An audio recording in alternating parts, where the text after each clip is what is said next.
psychologie cognitive, qu'est-ce que ça nous apporte dans les relations aux êtres humains et comment est-ce que notamment les biais de confirmation d'attribution vont venir nous impacter et impacter notre compréhension des autres ainsi que notre capacité à tisser des liens profonds ainsi que les schémas négatifs et voir comment les schémas positifs vont nous affecter positivement bien sûr. Des processus pour pouvoir nous déconstruire, nous reconstruire et enfin des conseils d'ensemble pour mieux vous aider. Tout ça c'est ce qu'on va voir dans le but que vous compreniez un petit peu les bases de cette psychologie cognitive et voir comment est-ce qu'elle vous affecte au quotidien. Non pas la psychologie cognitive, mais comment les différents aspects que l'on enseigne dans la psychologie cognitive vous affectent au quotidien et comment est-ce que vous pouvez les utiliser à votre escient.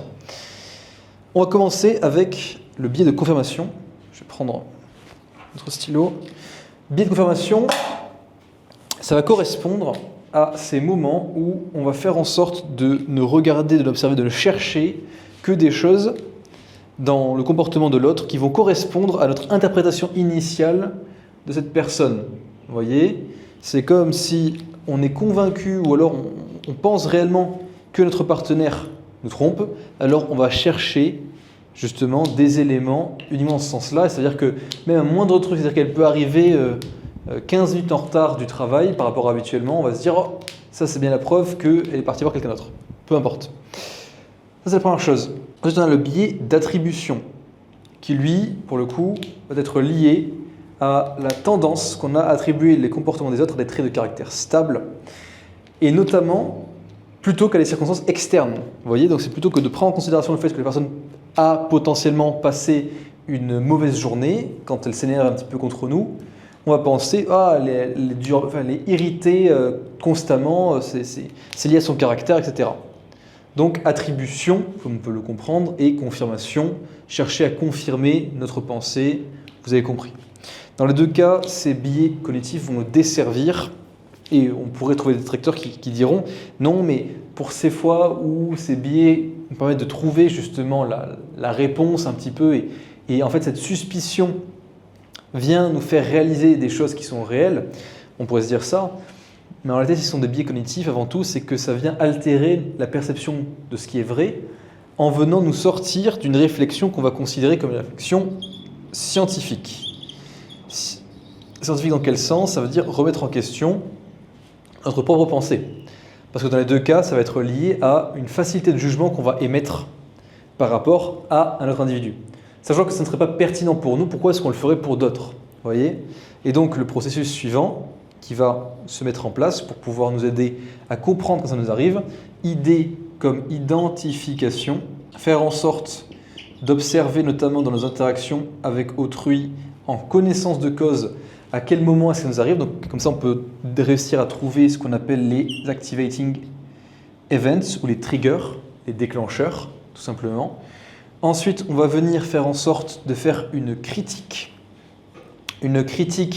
de ces biais, donc dans le sens faire en sorte de trouver des preuves contraires en recherchant activement des informations qui viennent contredire ces choses-là. Vous voyez, donc contredire par exemple la pensée initiale qu'on a et le fait qu'on veut renforcer cette pensée avec des choses dans ce sens. On va essayer de se faire un petit peu l'avocat du diable et de trouver autre chose. Et pour le biais d'attribution, ça va considérer quoi?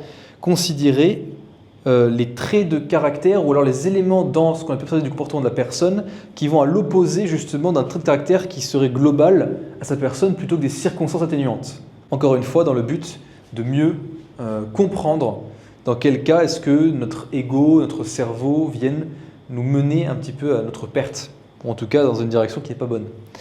Et enfin, dernier point, c'est la communication. C'est fondamentalement le plus pertinent, le plus simple, mais c'est ce qui va arriver en troisième lieu. Une fois qu'on a fait un travail initial qui part de nous, donc identification et critique, alors à ce moment-là, on va pouvoir passer à de la communication qu'on va considérer comme explicite. Explicite dans le sens où on va venir poser des questions à la personne par rapport à ce qui en est réellement de son côté. Tout simplement, c'est vraiment extrêmement simple, et c'est ce qui va nous permettre, en communiquant ouvertement, dans des discussions qui vont être honnêtes, de vraiment comprendre les perspectives de la personne. Et ça, c'est vraiment important, surtout quand vous voyez que vous faites face à des moments où vous êtes sujet à ces biais.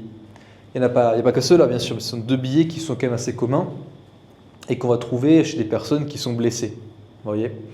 Parce que si jamais on s'est fait trahir par le passé, on a beaucoup plus tendance justement à chercher des preuves, ou à accumuler des preuves contraignantes, ou trouver des moyens de se sentir déçu par une personne, voire lui attribuer en fait des traits de caractère qui ne sont pas siens, simplement par certains comportements qu'elle a pu avoir, qui étaient dus à des circonstances. Voilà. On passe maintenant à la suite avec les schémas négatifs et positifs. Schémas de pensée, donc, qui sont des modèles mentaux qui sont enracinés en nous et qui vont influencer la façon dont nous percevons et interprétons nos expériences. Donc fondamentalement, c'est ce qui va nous faire fonctionner en interne, qui est responsable justement de nos interprétations, ce qui va aussi nous conditionner à soit penser de manière négative, soit penser de manière positive, pour grossir le trait. Ce qui ne veut pas dire forcément lié à des émotions négatives ou positives, parce qu'on va admettre notamment en REBT, dont j'ai déjà parlé plusieurs fois, Rational Emotive Behavioral Therapy, on va admettre qu'il y a des émotions négatives saines et d'autres qui sont malsaines. Je vous donnerai un exemple plus tard. Mais donc, schémas négatifs qui vont être liés en fait à une démarche qui va desservir ou qui ne va pas servir nos intérêts. Vous voyez, donc qui ne va pas être utile dans notre mode de fonctionnement parce qu'elle va nous mener à notre perte fondamentalement, ou alors mener à la perte d'autres personnes mais qui vont être liées à nous.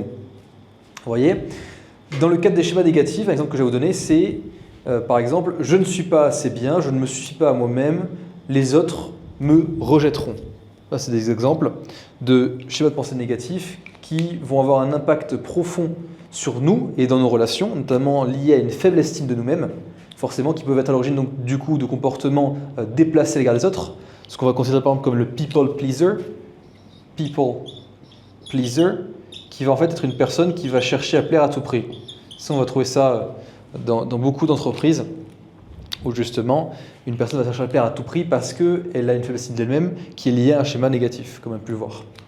Ok, qu'est-ce qu'on a d'autre? On a les schémas positifs, à l'inverse, eux, qui vont être liés à une pensée, une croyance qui, elle, va être positive, comme par exemple « je suis digne d'être aimé » ou « j'aime et je peux aimer » ou enfin « je peux surmonter les défis qui se mettent sur ma route ». J'en ai la capacité. En fait, c'est simplement croire en soi, si on veut résumer ça. Les schémas positifs sont amenés ou sont liés à une compréhension de soi qui est plus profonde, parce que fondamentalement, plus on apprend à se connaître, plus on se rend compte qu'on est un être humain puissant, on a du pouvoir au travers de notre cerveau, de notre capacité à nous connecter à nous-mêmes, à autrui, donc différentes forces. Et au travers de ça, bien sûr, il y a de la positivité qui s'en dégage. Alors qu'effectivement, plus on reste dans une démarche qui va être égoïste, égocentrique, individualiste, alors plus on va sortir d'un schéma qui va être négatif et qui ne vont servir à personne, pas même à nous. Vous voyez, on peut croire qu'ils nous servent, en réalité, ils nous desservent complètement. Donc, pas pertinent. Et là encore, on a 3 étapes. Identification, comme ici, d'accord ? On va venir identifier les schémas négatifs ainsi que les schémas positifs, mais principalement les schémas négatifs, pour venir les transformer en schéma positif. Parce que fondamentalement, à la base, il y a un schéma négatif qu'on va pouvoir faire transitionner en un schéma positif, aussi simplement. Une fois qu'on a identifié ces schémas négatifs, qu'est-ce qu'on va faire ?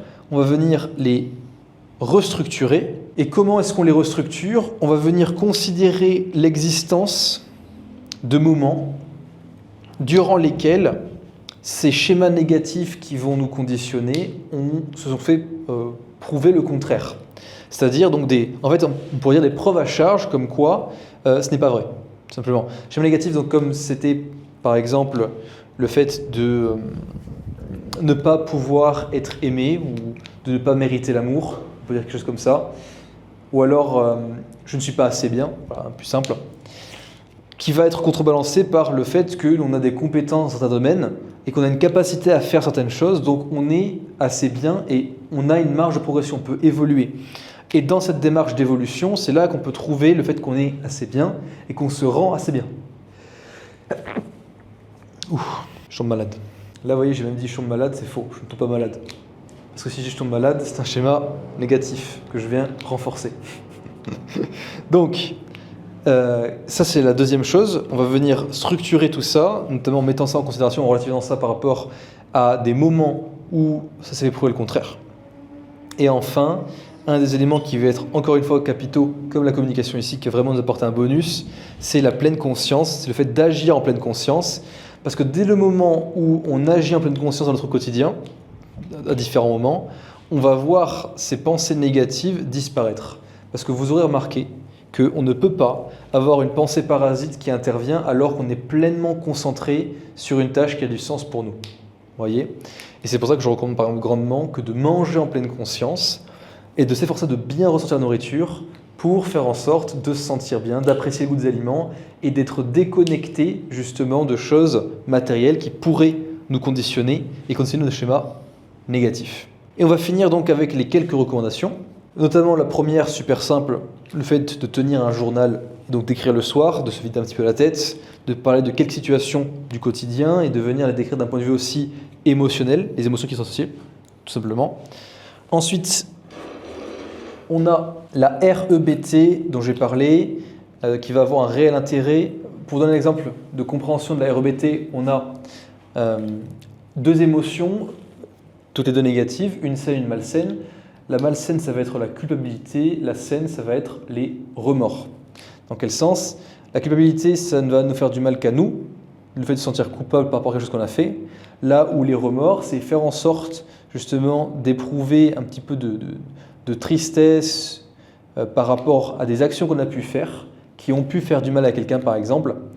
Et ça va venir s'imposer de manière saine justement parce qu'on est dans une démarche de respect du caractère humain de l'autre personne qui était impactée par nous, par exemple.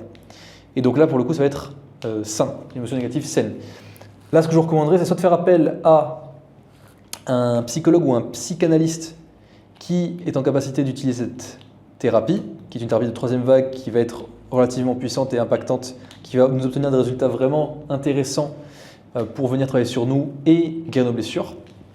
Soit si ça vous intéresse, j'ouvre des places de temps à autre sur mon canal Telegram pour avoir des appels avec moi, pour qu'on puisse discuter un petit peu plus de votre situation et que vous puissiez en apprendre plus sur vos blessures et comment les guérir. Pareil, étant donné que je me suis formé notamment à la REBT, tout simplement. Ensuite, on a la partie équilibre, rééquilibré, dans le sens où si jamais on a une journée dans laquelle il y a des choses qui sont passées qui étaient négatives, on va venir créer une forme d'équilibre, comme une balance un petit peu, ici, avec 3 choses qu'on va noter le soir dans le journal, donc on va même dire que le journal, 3 choses qui vont être positives. Donc 3 petites victoires par exemple de la journée ou des petites choses qui viennent un petit peu contrebalancer. Ça peut être le fait que vous êtes en bonne santé et que vous n'êtes pas malade, c'est une bonne chose par exemple. Le fait qu'il ait fait beau dehors, il fait soleil, et encore une fois synthétiser la vitamine D, ça fait toujours plaisir. Ou encore le fait que vous ayez bien mangé un déjeuner ou un dîner qui était particulièrement bon. En fait, c'est venir relativiser ça de manière très très simple avec 3 petites choses mais qui nous font plaisir. Et ça nous permet de, encore une fois, prendre en considération des toutes petites choses qui, accumulées en fait sur les jours où il y a de la négativité qui s'annonce à notre porte, on pourrait dire, va vous permettre de vous sentir mieux. Et enfin, les discussions. Ça, c'est quelque chose qui est beaucoup discuté dans le livre de David Deida, La voix de l'homme révélé, en français, The Way of the Superior Man, en anglais, qui va toucher à avoir des discussions ouvertes, sincères, vulnérables, on pourrait dire, donc au niveau 5 de communication, pour ceux qui ont suivi cette vidéo, la vidéo sur la communication, pour faire en sorte de s'ouvrir à d'autres, faire en sorte que d'autres s'ouvrent à nous, et venir pratiquer ce degré de communication où on peut se livrer à quelqu'un en lui demandant un avis qui est sincère et en faisant en sorte d'essayer des choses ou de prendre des perspectives qui de base n'étaient pas les nôtres et dont on n'avait pas conscience. Parce qu'en faisant cet effort-là, en s'appliquant à cet effort-là, on va venir prendre le temps de, déjà de 1, exprimer à l'extérieur de nous des choses qui de base restent en nous et qu'on va somatiser. Et deuxièmement, on va permettre à une autre personne, en tout cas quelqu'un qui nous est proche, de lui aussi venir, on pourrait dire, vider son sac ou avoir un avis extérieur auquel on se permettra bien sûr de lui donner et de lui donner encore une fois dans le respect et la compréhension, sans jugement. C'est le but de ce niveau 5 de la communication. Pour pouvoir faire en sorte de permettre un niveau 5 de communication donc, qui va toucher à de la vulnérabilité, il est impératif d'arriver dans la discussion sans jugement. Vous savez tout. Si vous avez des questions, vous pouvez rejoindre mon groupe Telegram, mon canal Telegram, dont le lien est dans la description, sur lequel vous pourrez interagir avec moi. Je passerai du contenu qui est beaucoup plus précis, pertinents et liés à ce que vous demandez. Entre-temps, si vous avez des questions, posez-les en commentaire. Je vous ferai plaisir d'y répondre.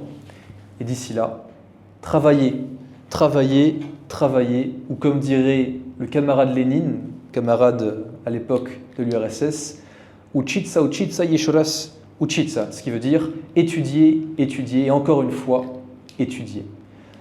Pourquoi? Parce que le savoir, c'est le pouvoir. Plus vous en savez, notamment sur vous-même, plus vous vous contrôlez et plus vous faites confiance et vous vous aimez. Ce qui autour de ça vous permettra de beaucoup plus connaître les autres, contrôler les autres, leur faire confiance et les aimer. À bon entendeur.